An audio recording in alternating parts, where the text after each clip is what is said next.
Hi, it's Mike with Itty Bitty Microfarms. Today we're going to go over how you can get 4 weeks of shelf life out of your microgreens.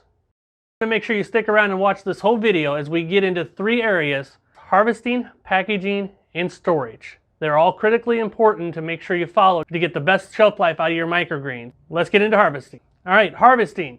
You want to make sure that you're not watering your microgreens within 24 hours of your harvesting. So if you're harvesting at 8 a.m., don't water after 8 a.m. the day before. Make sure you have the driest microgreens possible. The wetter the microgreens are, the more they're going to deteriorate much faster. So you also want to make sure you're not top watering and you're bottom watering your microgreens using that 2 tray method, as you can see in our tray making video. You also want to make sure that you're using a sharp knife when you're harvesting. If you're using a dull knife, you're going to bruise the microgreens and then they're going to deteriorate faster with the bruise.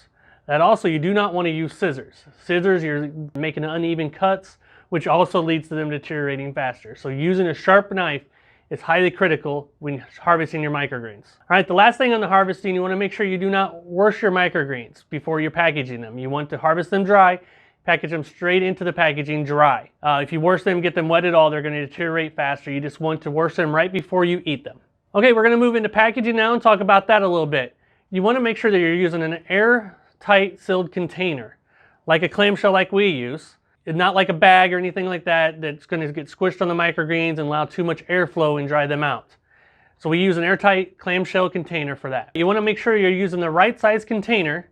If you got too much airflow in there, you're drying them out. And if you're too tight, you're squeezing them and damaging them. So we use a 16-ounce clamshell, and that holds anywhere up to 2 ounces of microgreens.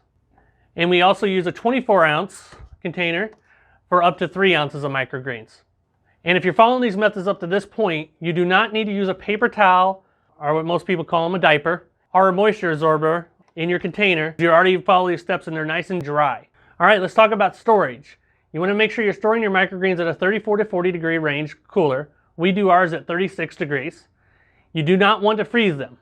You want to give them cold, 34 to 40, no colder than that. You also want to make sure you minimize the light they get, as too much light can also deteriorate them. Remember, you want to make sure your microgreens stay cool, dark, and dry for your best shelf life. If you want to see how we are doing everything, make sure you check out this farm tour video, or you can watch a recommended video for you, and we'll see you in the next one.